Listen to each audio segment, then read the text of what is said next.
ఇక తాజాగా ప్రొఫెసర్ నాగేశ్వర్ చేసిన వ్యాఖ్యల చుట్టూ ఒక చర్చ నడుస్తుంది గత 2 రోజుల నుంచి సోషల్ మీడియాలోను అటు మెయిన్ స్ట్రీమ్ మీడియాలోను. ముఖ్యంగా పవన్ కళ్యాణ్ నాదెండ్ల మనోహర్ అమిత్ షాను కలిసినట్టు, జగన్ అరెస్ట్ చేయాలని చెప్పి అడిగినట్టు, అమిత్ షా దానికి క్లాస్ పీకినట్టు, రాజకీయాల్లో రాణించాలంటే లాంగ్ టర్మ్ ఫ్రెండ్ జగన్ లాంటి ఓ వ్యక్తులు అవసరం, మీరు కూడా మీ వైఖరి మార్చుకోండి అని చెప్పడం. ఇదంతా ఈ వ్యాఖ్యల చుట్టూ ఒక పెద్ద ఎత్తున చర్చ నడుస్తోంది. ఎలా తీసుకోవాలి ఈ వ్యాఖ్యలను, ఎలా పరిగణిస్తున్నారు మీరు?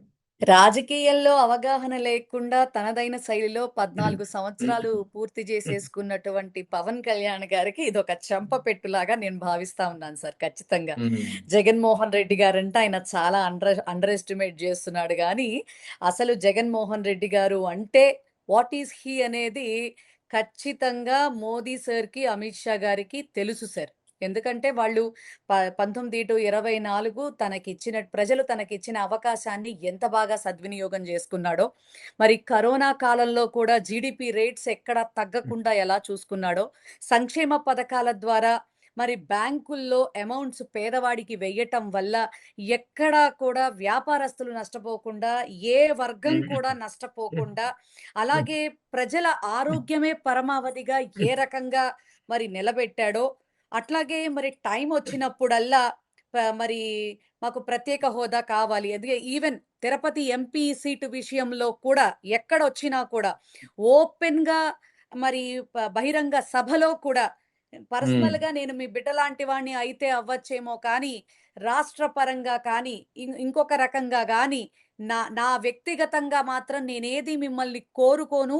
ఈ రాష్ట్ర భవిష్యత్తే నాకు ముఖ్యమని చెప్పినటువంటి జగన్మోహన్ రెడ్డి గారి మీద ఎస్టిమేషన్స్ అనేవి ఈ లెవెల్‌లో ఉన్నట్లుగా మరి మోదీ గారికి, అమిత్ షా గారికి తెలుసు సార్. మరి ఎన్ని సందర్భాల్లో సార్ ఇప్పుడు ఇండస్ట్రీస్ తీసుకొచ్చే విధానంలో గాని, ఈజ్ ఆఫ్ డూయింగ్ బిజినెస్‌లో నంబర్ 1గా స్టేట్‌ని 3 ఇయర్స్ నిలబెట్టటంలో గాని, పోలీసు వ్యవస్థని ఇండియా మొత్తం మీద సెకండ్ ర్యాంక్ తీసుకురావటంలో గాని, మరి ఎన్ని రకాలుగా చూసుకున్నా ఎన్నో మార్లు సాక్షాత్తు మోదీ గారే అసలు సచివాలయ వ్యవస్థ గురించి అద్భుతంగా మరి చెప్పి కరోనా టైంలో అత్యద్భుతమైనటువంటి సేవలు ఈ సచివాలయం ద్వారా, వాలంటీర్ల ద్వారా, ఈ విలేజ్ క్లినిక్కులు వీటి ద్వారా ఎంత బాగా సర్వీసెస్ చేశారో, ఎంత బాగా ఆంధ్ర రాష్ట్రాన్ని త్వరగా మరి ఆరోగ్యపరంగా ప్రజల్ని మళ్ళీ రీజనరేట్ చేయటానికి జగన్మోహన్ రెడ్డి గారు ఎంత పూనుకున్నాడో, ఆయన స్టామినా ఏంటో మోడీ గారికి, అమిత్ షా గారికి బాగా తెలుసు సార్.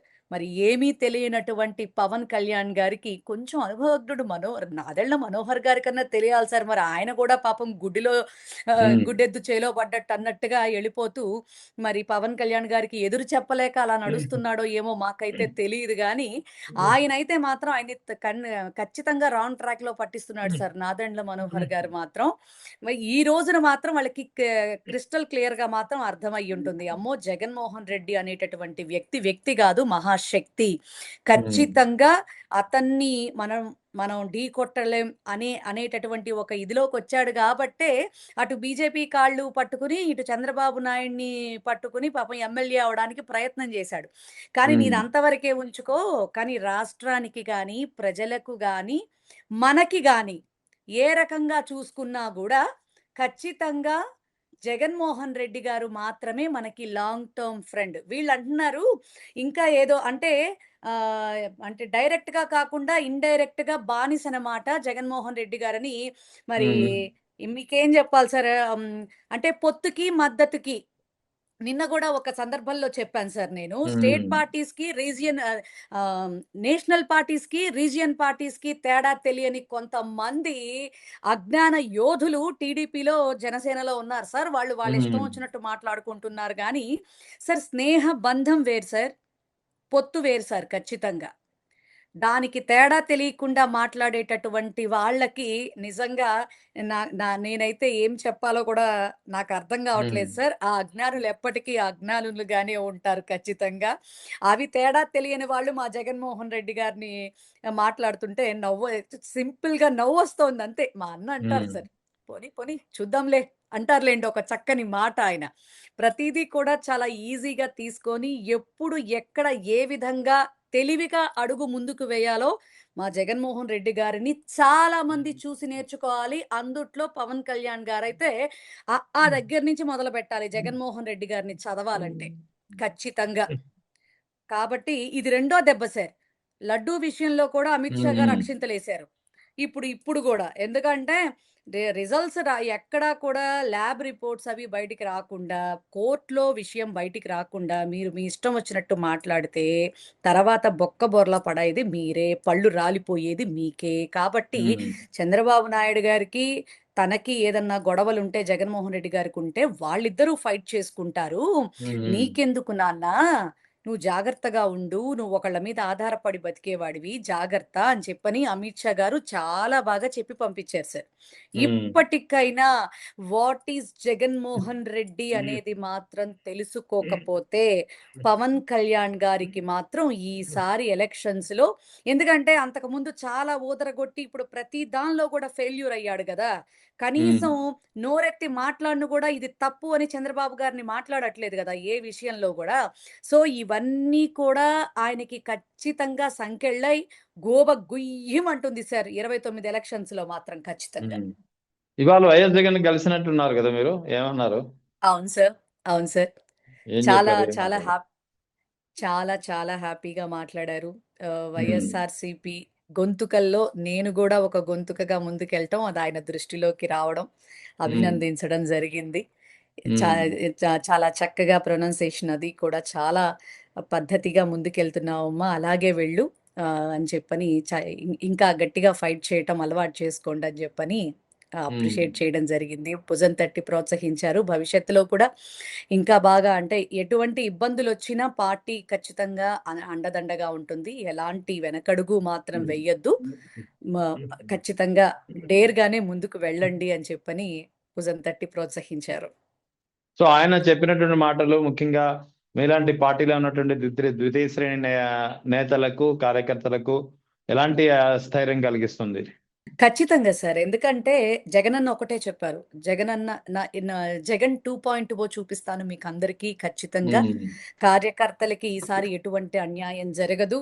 మాలాంటి ఆహ్, వాళ్ళకి కూడా ఎందుకంటే మాలాంటి అంటే మరి రెండవ శ్రేణిగా మరి మొదటి శ్రేణి అంటే ఎమ్మెల్యేసు, మినిస్టర్స్ వీళ్ళు ఉమ్, అనుకుంటే ద్వితీయ శ్రేణిగా ఉన్నటువంటి మేము ఇప్పుడు లెక్కలు చాలా తేడాగా ఉంటాయి సార్ ఖచ్చితంగా. ఎందుకంటే ఉమ్, మొదటి నుంచి పార్టీని నమ్ముకుని ఉన్న వాళ్ళెవరు, అందులోనూ పర్టిక్యులర్‌లీ ఈ కష్టకాలంలో ఆయన వెంట నిజాయితీగా, నిబద్ధతగా నడుస్తున్నటువంటి వాళ్ళెవరూ కూడా ఆయన బేరీజు వేసుకుంటున్నారు.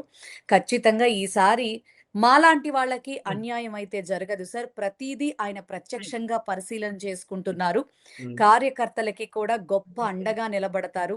నమ్మిన ప్రతి ఒక్కళ్ళకి కూడా ఖచ్చితమైనటువంటి మంచి భవిష్యత్తు ఉంటుంది సార్. ఆ భవిష్యత్తులో ప్రజాసేవ ఇంకా అత్యద్భుతంగా ఉంటుంది సార్ వచ్చేసారి.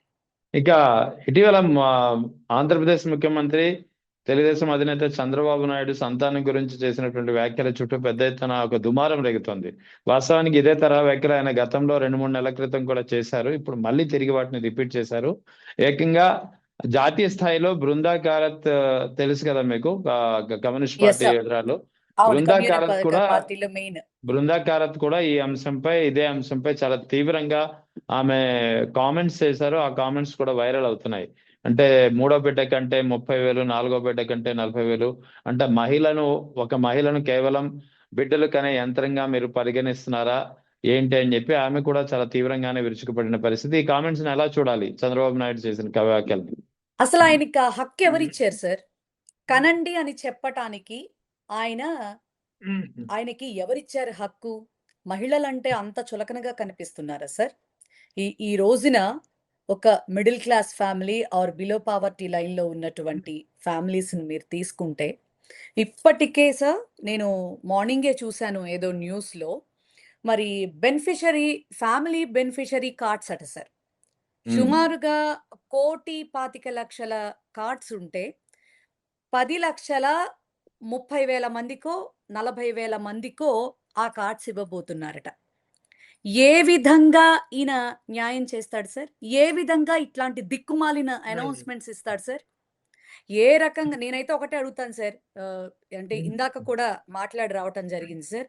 ఈయన ఇవ్వవలసినటువంటి ప్రోత్సాహకాలు గాని, ఈయన ఇవ్వవలసినటువంటి సపోర్ట్ కానీ, గవర్నమెంట్ ద్వారా పేదవాడికి కావాల్సినటువంటి భద్రత గాని కల్పించలేనటువంటి ఈయన ఏ రకంగా, ఏ రకంగా ముగ్గురిని గనండి, నలుగురిని గనండి, మూడో వాడికి 30, నాలుగో వాడికి 40, ఉమ్, ఐదో వాడికి 50.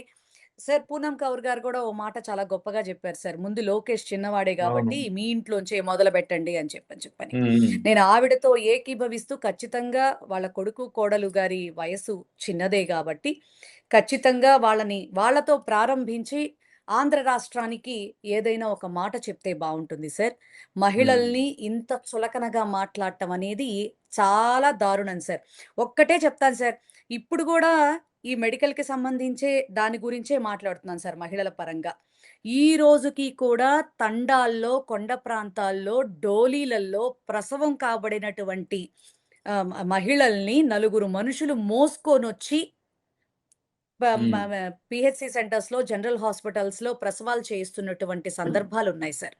జగన్మోహన్ రెడ్డి గారు ఏర్పాటు చేసినటువంటి ఫెసిలిటీస్ అన్నిటినీ కూడా నిర్వీర్యం చేసి, మళ్ళా యథారాజా తథా ప్రజ అన్న ఆహ్, ద ద తీరుకి ఆంధ్ర రాష్ట్ర పరిస్థితిని తీసుకొచ్చేసి, మరి ప్రజల్ని అసలు వాళ్ళకెట్లాంటి ఫెసిలిటీస్ క్రియేట్ జేయకుండా, ఆరోగ్యశ్రీ అందకుండా, మెడికల్ కాలేజెస్ ప్రైవేటు పరం చేయాలని ఇప్పుడేమో మరి 104లు గత సంవత్సరంలో 104లు ఇచ్చేసి, ఇప్పుడేమో అదే 104లలో మళ్ళీ ప్రైవేట్ వ్యక్తులకి మెడికల్ టెస్ట్‌లు అంటూ ఏ రకంగా సార్? ఒక కామన్ పీపుల్ ఏ రకంగా బతికి బట్టగట్టాలి? జగన్మోహన్ రెడ్డి గారు ఆనాడు పుట్టిన బిడ్డ దగ్గర నుంచి, పుట్టిన బిడ్డని కూడా కాదు సార్. కడుపుతో ఉమ్, ఉమ్, ఆడపిల్ల ఉమ్. ఉన్న టైం దగ్గర నుంచి పౌష్టికాహారం. అవ్వయ్య యెస్. అవ్వ అయ్యేంత వరకు కూడా ప్రతి సెగ్మెంట్‌లో కూడా అంగన్వాడీ వ్యవస్థని అద్భుతంగా నడిపించాడు. విలేజ్ క్లినిక్స్‌ని అద్భుతంగా నడిపించాడు. ప్రసవం టైంకి జనరల్ హాస్పిటల్స్‌లో అద్భుతమైనటువంటి మెడికల్ సర్వీసెస్ అందించాడు. అయిపోయిన తర్వాత ఇన్ని వేల రూపాయలని చెప్పని వాళ్ళని జాగ్రత్తగా తల్లి బిడ్డ తల్లి బిడ్డ ట్రాన్స్‌పోర్టేషన్ సంథింగ్ ఆ యొక్క ఇదిలో మా ఇంటికి తీసుకువెళ్ళి ఇంటి దగ్గర దింపడం జరిగేది. మళ్ళా 6 నెలలొచ్చేంత వరకు కూడా మళ్ళీ వాళ్ళ యొక్క పోషణకి అంగన్‌వాడీస్ ద్వారా వాళ్ళకి సపోర్ట్ చేయటం ఉమ్, అంటూ జరిగేది. ఆ తర్వాత మీకే తెలుసు విద్యారంభం ప్రారంభం అవటంతోనే తల్లుల్ని ప్రోత్సహిస్తూ కూలీ చేసుకోవడానికి పంపించకుండా బిడ్డల్ని వాళ్ళకి 15,000 రూపాయల ప్రోత్సాహకం ఇచ్చి, మరి నాడు నేడు కింద అత్యద్భుతంగా బడుల్ని రెనోవేషన్ చేసి, మరి బిడ్డలకి బుక్సు, బ్యాగులు, స్కూల్ ఫీజులు సమస్తం అన్నీ కూడా షూజు అన్నీ ఈచ్ అండ్ ఎవ్రీథింగ్. వాళ్ళని స్కూలుకి పంపిస్తే చాలు అన్నట్లుగా మరి జగన్మోహన్ రెడ్డి గారు అంత గొప్పగా చేస్తే, అవన్నీ ఈ రోజున నిర్వీర్యం చేసి, ఏ రకంగా అసలు ప్రభుత్వం సపోర్ట్ లేకుండా ముగ్గురిని, నలుగురిని కనమని ఈయనెలా చెప్తారు సార్? ఉమ్, ఈయనేమన్నా ఒక 20 ఏళ్ల ముఖ్యమంత్రి అనుకుంటున్నాడా ఏంటి? లిటరల్లీ ఈయన్ని ఇప్పుడే 2 ఏళ్లకే భరించలేకపోతున్నాం. ఆంధ్ర ఉమ్, రాష్ట్రం ఇప్పటికే అప్పుల కుప్పగా మారిపోయింది. జగన్మోహన్ రెడ్డి గారు ఆ రోజేమి అప్పుల కుప్పగా చేయలేదు సార్. నార్మ్స్ ప్రకారమే ఆర్‌బీఐ చెప్పినటువంటి విధానాల లోపే తీసుకొచ్చాడు. 5 సంవత్సరాల్లో అది 3,30,000 కోట్లు, అందులో 2,70,000 కోట్లు మరి డీబీటీ, నాన్ డీబీటీ రూపంలో ప్రతి ఒక్కళ్ళకి కూడా జవాబుదారీతనంగా ఆ డబ్బులకి ఆయన నిలబడ్డాడు. ఈ రోజున ఈయన తీసుకొచ్చినటువంటి అప్పులకి ఒక శ్వేతపత్రం రిలీజ్ చేయమని ఎన్నో మార్లు మనం డిమాండ్ చేయటం జరిగింది సార్. ఈ రోజు వరకు కూడా ఆ ధైర్యం చేయగలిగాడా చంద్రబాబు నాయుడు గారు? ఆ రాష్ట్రాన్ని అప్పుల కుప్పగా మార్చేసేసి పెట్రోల్ ధరలు పెరిగిపోయినాయి. డీజిల్ ధరలు పెరిగిపోయినాయి. ఇటు గవర్నమెంట్ కాలేజీలు, గవర్నమెంట్ హాస్పిటల్‌లు ఉమ్, అందని ద్రాక్షలాగా తయారైపోయినాయి. ఫీజ్ రియంబర్స్‌మెంట్ ఇవ్వడు. అమ్మ ఒడి చూస్తేనేమో ఎప్పుడిస్తాడో తెలియట్లేదు. మళ్ళా అందులోనూ కోతలు. ఏ రకంగా చూసుకోవాలి సార్?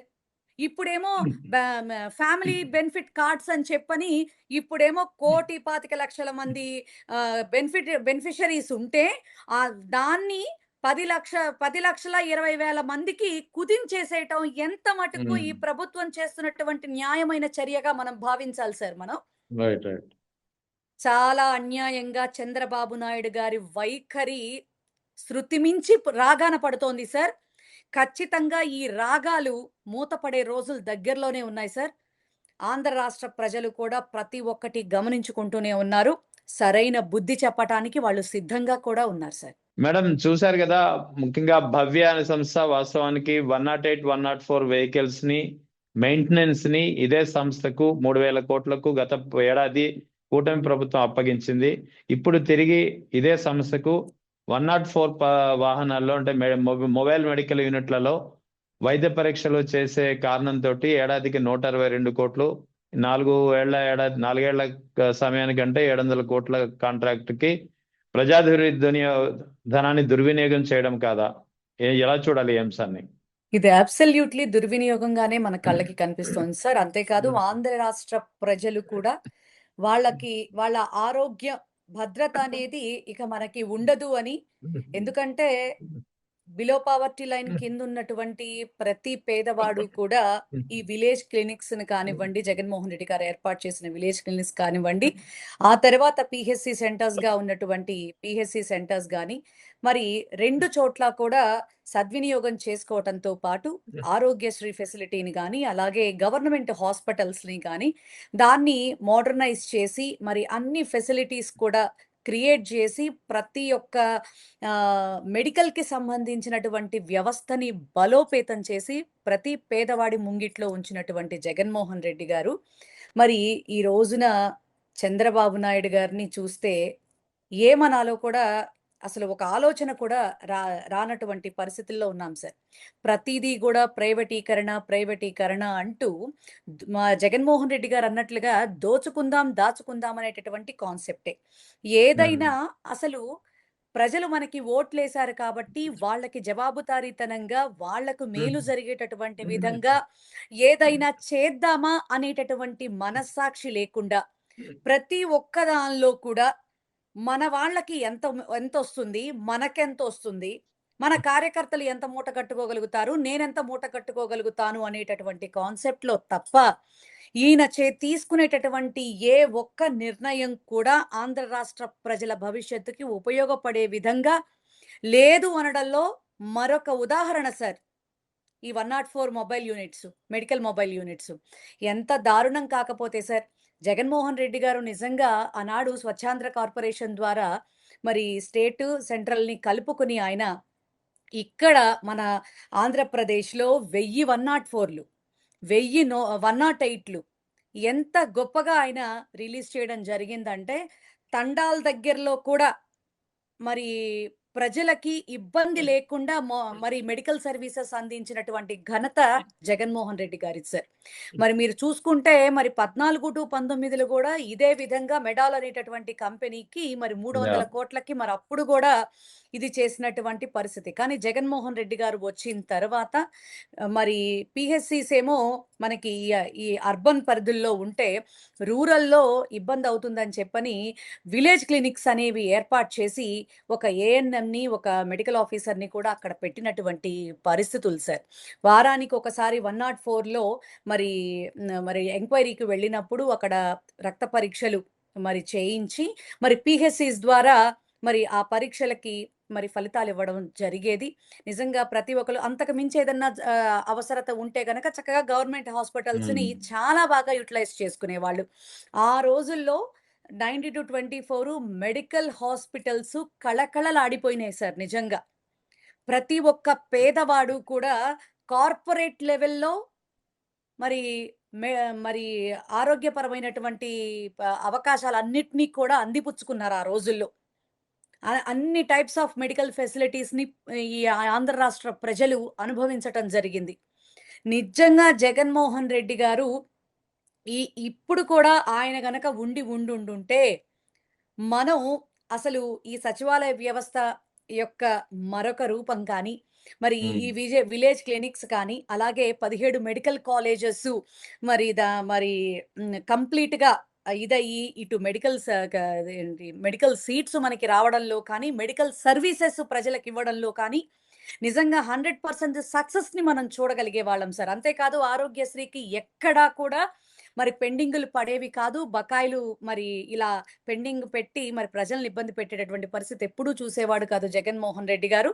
మరి ఎంతో బాగా ఎందుకంటే ఆయన మరి ఈ 24 మేనిఫెస్టోలో మరి ఆరోగ్యశ్రీని 25,00,000కు పెంచినటువంటి సందర్భం కూడా మనం చూస్తున్నాం సార్. అంతే కాకుండా 3,000కి పైగా అంతకుముందు 2,500 దాకా ఉండేది సార్. ఈ అన్ని రోగాలు మెన్షన్ చేయటం జరిగింది. కానీ ఈ ఈ ఆ తర్వాత 24 మేనిఫెస్టోలో 3,000కి పైగా కూడా పెంచినటువంటి పరిస్థితి ఉంది సార్. ఇంకా కొన్ని రోగాల్ని కూడా డిసీజెస్‌ని కూడా దానిలో పెట్టాల్సినటువంటి పరిస్థితి ఉందని చెప్పని వాటిని ఇంక్లూడ్ చేసి మరి 25 లాక్స్‌కి మరి లిమిట్‌ని పెంచి ఎంతో బాగా మరి ఇటు నాడు నేడు ద్వారా విద్యని, అటు వైద్యాన్ని రెండిటిని కూడా మరి అలాగా మరి వెండి పళ్ళల్లో పెట్టినటువంటి భోజనంలాగా యాహ్! ఈ ఆంధ్ర రాష్ట్ర ప్రజలకి జగన్మోహన్ రెడ్డి గారు అందిస్తే ఈ రోజున నోటి దగ్గర కూడు గూడా తీసేస్తున్నటువంటి పరిస్థితిలాగా చంద్రబాబు నాయుడు గారి ప్రభుత్వ విధానాలు ఈ రోజున దారుణంగా ఉన్నాయనడంలో ఎటువంటి అతిశయోక్తి అయితే లేదు సార్. ఇంకా ఖచ్చితంగా రాష్ట్ర ప్రజలు ఎంత బాధపడుతున్నారో చంద్రబాబు నాయుడు గారు ఒక్కసారి ఎందుకంటే కడుపు నిండినమ్మ ఏదో అంది అన్న ఇది ఉంటుంది సార్. ఎందుకంటే కడుపు కాలిన వాడికే ఆకలి విలువ తెలుస్తుంది. కడుపు నిండిన వాళ్ళకి ఏ ఆకలి తెలీదు. 1,00,00,000 ఉన్న వ్యక్తికి పదవీ దాహం అనేది ఒకటుంటుంది తప్ప పేదవాడి బాధ ఏం తెలుస్తుంది సార్? ఈ రోజున ఇలాంటి ప్రతిదీ కూడా స్కామే సార్. ఈ రాష్ట్రంలో మీరేదైనా తీసుకోండి. వాళ్ళకి లాభం. మొన్న లూలు మాల్ కావచ్చు, నిన్న మెడికల్ కాలేజెస్ కావచ్చు, మరి అమరావతిలో నీటి ఎత్తిపోతల పథకాలు కావచ్చు, పంపు సెట్లు కావచ్చు, హ్మ్. ఏవైనా సరే ఏవి కూడా ప్రజలకు ఉపయోగపడే విధంగా ముందుకు వెళ్ళేటటువంటి పరిస్థితులైతే లేవు సార్. రైట్. ప్రతీదీ కూడా ఈ మొబైల్ అడ్వాన్సుల రూపంలో ఇచ్చేసి దోచుకుందామా, దాచుకుందామా అనుకుంటూ మరి సరే సార్ వేరే వాటిల్లో ఎలా చేసినా ప్రజల కోసం దాన్ని పోరాడి దాన్ని ఏ రకంగా చేయాలో అలా చేస్తాం కానీ, అసలు ప్రభుత్వాల యొక్క ప్రాథమిక బాధ్యత అయినటువంటి విద్యని, వైద్యాన్ని కూడా పేదవాడికి హ్మ్. దూరం చేస్తే ఈ ప్రభుత్వం బతుకుంటుందా సార్? మట్టి కొట్టుకుపోదా? ఇక ప్రధానంగా గ గత ప్రభుత్వ హయాంలో నిర్మాణంలో పెండింగ్‌లో ఉన్నటువంటి 10 మెడికల్ కళాశాలలని ప్రైవేట్ వ్యక్తులకు అప్పగించే నిర్ణయం తీసుకుంది కూటమి ప్రభుత్వం పీపీపీ విధానంలో. సో, దానిపై వైసీపీ పెద్ద ఎత్తున ఉద్యమించింది. సో, టెండర్‌లు వేయడానికి ఎవరు ముందుకు రాలేదు. అది వేరే విషయం. కానీ ఇక్కడ ఓవరాల్‌గా ఇప్పుడేమో మొన్న గత ఏడాది 108, 104 వాహనాల మెయింటెనెన్స్‌ని భవ్య అనే సంస్థ కట్టబెట్టింది. ఈ సంవత్సరం అదే 104 వెహికల్స్‌లో వైద్య పరీక్షలు నిర్వహించే కాంట్రాక్ట్ కూడా ప్రైవేట్ వ్యక్తులకు అప్పగిస్తుంది. అంటే టోటల్‌గా వైద్య రంగాన్ని పూర్తిగా ప్రైవేట్ వ్యక్తులకు అప్పగించారనే నిర్ణయం తీసుకుందా ఈ కూటమి ప్రభుత్వం? అంతే కదా సార్. ఈయన ఆరోగ్యశ్రీ అందుబాటులోకి ఉంచడు. ప్ర మరి మెడికల్ కాలేజెస్‌ని, మెడికల్ సర్వీసెస్‌ని అందుబాటులోకి ఉంచడు. గవర్నమెంట్ ఆస్పత్రులు అందుబాటులోకి ఉంచడు. ఇప్పటికే మీరు చెప్పినట్టుగా 104లు, 108లు గత సంవత్సరమే 3,000 కోట్ల రూపాయలకి మరి పీపీపీ విధానంలో భవ్య అనే కంపెనీకి ఇవ్వటం జరిగింది. టోటల్‌గా మీరు గమనిస్తే పేదవాడికి వైద్యం అనేది అందని ద్రాక్షలాగా మార్చేస్తున్నటువంటి చంద్రబాబు నాయుడు గారికి మాత్రం ఎనలేని పాపం మూటగట్టుకునేటటువంటి పరిస్థితి మాత్రం దాపరిస్తుంది సార్. ఆంధ్ర రాష్ట్ర ప్రజలంతా కూడా గమనిస్తా ఉన్నారు. నేనైతే ఒక్కటి గట్టిగా చెప్పగలను సార్. మిషన్ల ద్వారా గెలిచిన వాడికి ప ప్రజలంటే హ్మ్. నిబద్ధత ఉండదు, నిజాయితీ ఉండదు. ప్రజల ద్వారా గెలిచినటువంటి, ప్రజల మనస్సులు గెలిచినటువంటి వ్యక్తి జగన్మోహన్ రెడ్డి గారు కాబట్టే, డే 1 నుంచి ఆయన దిగిపోయేంత వరకు కూడా అహర్నిశలు ప్రజల కోసమే శ్రమించాడు. ప్రజల కోసమే గొప్ప గొప్ప సంస్కరణలు తీసుకొచ్చాడు. పేదవాడిని ఉన్నత స్థానంలో నిలబెట్టటానికి తన వంతుగా తను ఎంతో ప్రయత్నం చేశాడు. సక్సెస్ అయ్యాడు. కానీ ఈ ఈవీఎంల విషయంల మ్యానిప్యులేటింగ్‌తో మరి అధికారంలోకి వచ్చామంటే వచ్చామని బిల్డప్‌లు ఇస్తున్నారు కానీ, వాళ్ళ పరిస్థితేంటో, వాళ్ళ స్కాములేంటో, వాళ్ళ స్కీములేంటో ఈ రోజున మనకి తేటతెల్లంగా కనిపిస్తోంది సార్.